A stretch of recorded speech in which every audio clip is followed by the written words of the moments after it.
Halo Sobat Kementerian PKP, kali ini saya akan menjelaskan alur pelaksanaan pelayanan advokasi, khususnya di dalam penanganan perkara perdata. Mungkin kalian belum sepenuhnya mengetahui proses di dalam penanganan perkara perdata yang ada di Kementerian Perumahan dan Kawasan Permukiman.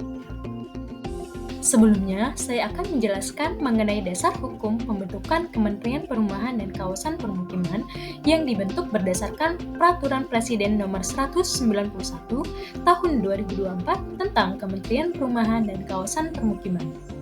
Kementerian Perumahan dan Kawasan Permukiman mempunyai tugas menyelenggarakan urusan pemerintahan di bidang perumahan dan suburusan pemerintahan kawasan permukiman, yang merupakan lingkup urusan pemerintah di bidang pekerjaan umum dan perumahan rakyat. Biro Hukum Sekretariat Jenderal Kementerian Perumahan dan Kawasan Permukiman menurut Pasal 76 Peraturan Menteri Perumahan dan Kawasan Permukiman Nomor 1 Tahun 2024 tentang Organisasi dan Tata Kerja Kementerian Perumahan dan Kawasan Permukiman mempunyai tugas melaksanakan koordinasi dan pembinaan pembentukan peraturan perundang-undangan, pemberian advokasi hukum, pertimbangan hukum, penyusunan perjanjian, pelaksanaan dan pembinaan pengelolaan dokumentasi dan informasi hukum, serta penyebarluasan peraturan perundang-undangan di bidang perumahan dan kawasan permukiman. Biro Hukum sendiri terdiri atas 2 bagian dan 1 subbagian. Yang pertama, bagian peraturan perundang-undangan dan dokumentasi informasi hukum. Kedua, bagian advokasi hukum. Dan ketiga, subbagian tata usaha. Bahwa menurut Pasal 81 Peraturan Menteri Perumahan dan Kawasan Permukiman Nomor 1 Tahun 2024 tentang Organisasi dan Tata Kerja Kementerian Perumahan dan Kawasan Permukiman, bagian advokasi hukum mempunyai tugas melaksanakan koordinasi dan pembinaan pemberian advokasi hukum dan pertimbangan hukum serta fasilitasi pembinaan tata usaha dan rumah tangga biro. Di dalam melaksanakan pelayanan advokasi hukum, bagian advokasi hukum berpedoman pada Peraturan Menteri Perumahan dan Kawasan Permukiman Nomor 3 Tahun 2025 tentang Pelayanan Advokasi Hukum.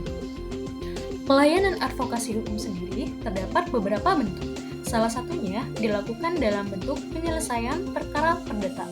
Seperti diketahui di dalam menjalankan program dan atau kegiatan, para pegawai dari Kementerian Perumahan dan Kawasan Permukiman tidak terlepas dari potensi permasalahan hukum.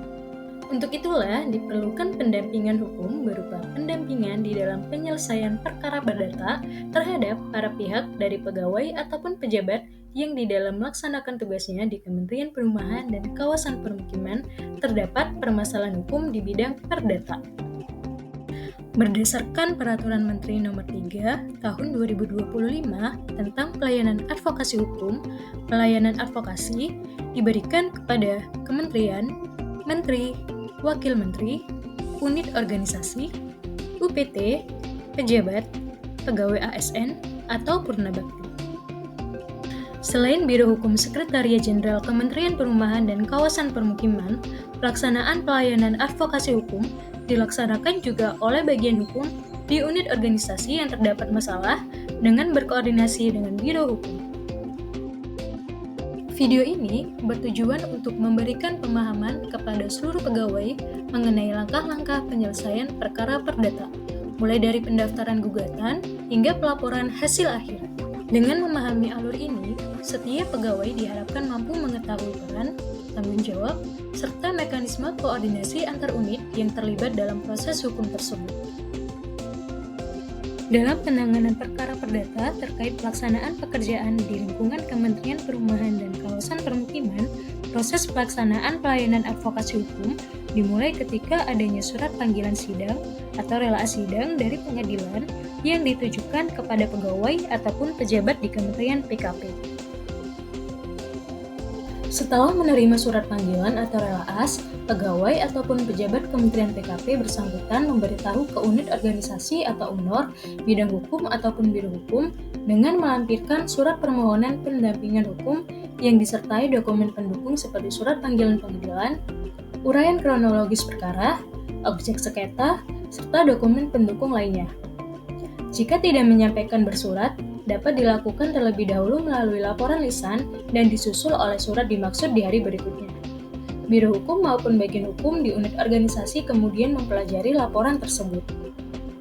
Bagian advokasi hukum membentuk tim kuasa hukum yang bertugas mewakili pegawai ataupun pejabat Kementerian PKP yang bertujuan untuk mewakili pihak yang berperkara di pengadilan. Sebagai dasar kewenangan, surat kuasa khusus atau SKK dapat berasal dari Biro Hukum maupun bagian hukum unit organisasi terkait. Selanjutnya, tim kuasa hukum menyiapkan dokumen-dokumen penanganan perkara, termasuk penyusunan dokumen jawaban atau gugatan balik sesuai kebutuhan proses litigasi. Tim kuasa hukum kemudian melaksanakan rangkaian tahapan persidangan di pengadilan negeri, baik secara langsung maupun melalui sistem elektronik seperti e-litigasi. Proses ini meliputi identifikasi dan pemeriksaan persiapan, pembacaan gugatan dan jawaban, penyampaian replik dan duplik, pembuktian, pemeriksaan saksi atau ahli, hingga penyusunan kesimpulan akhir. Seluruh kegiatan tersebut didokumentasikan dalam berita acara sidang dan laporan hasil litigasi sebagai bentuk pertanggungjawaban proses hukum. Setelah seluruh rangkaian selesai, pengadilan negeri memberikan putusan tingkat pertama. Apabila salah satu pihak tidak menerima putusan tingkat pertama, maka upaya hukum banding dapat diajukan. Jika tim kuasa hukum dari Kementerian PKP memenangkan perkara, maka penggugat dapat mengajukan banding disertai kontra memori banding. Sebaliknya, jika tim kuasa hukum kalah, maka tergugat melalui kuasa hukum menyusun dan menyerahkan memori banding dengan jangka waktu yang diatur di dalam peraturan perundang-undangan. Begitupun seterusnya setelah putusan tingkat banding diterbitkan, proses dapat berlanjut ke tahap kasasi di Mahkamah Agung. Tim kuasa hukum menyiapkan memori kasasi atau kontra memori kasasi dengan melampirkan dokumen putusan dan relaas kasasi. Apabila masih ditemukan keberatan atas putusan kasasi, tim dapat mengajukan peninjauan kembali atau PK. Dalam tahap ini, disertakan dokumen putusan, relaas, serta memori peninjauan kembali sebagai dasar permohonan. Setelah seluruh proses peradilan selesai, tahapan berlanjut pada pelaksanaan eksekusi putusan. Tim kuasa hukum menyiapkan dokumen putusan dan relaas eksekusi, serta memastikan pelaksanaan keputusan pengadilan berjalan sesuai ketentuan hukum.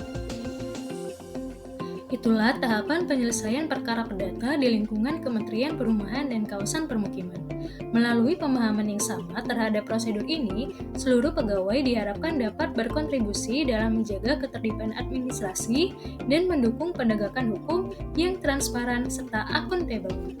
Penanganan perkara yang baik bukan hanya kewajiban hukum, tetapi juga bagian dari komitmen kita bersama untuk mewujudkan tata kelola pemerintahan yang profesional dan berintegritas.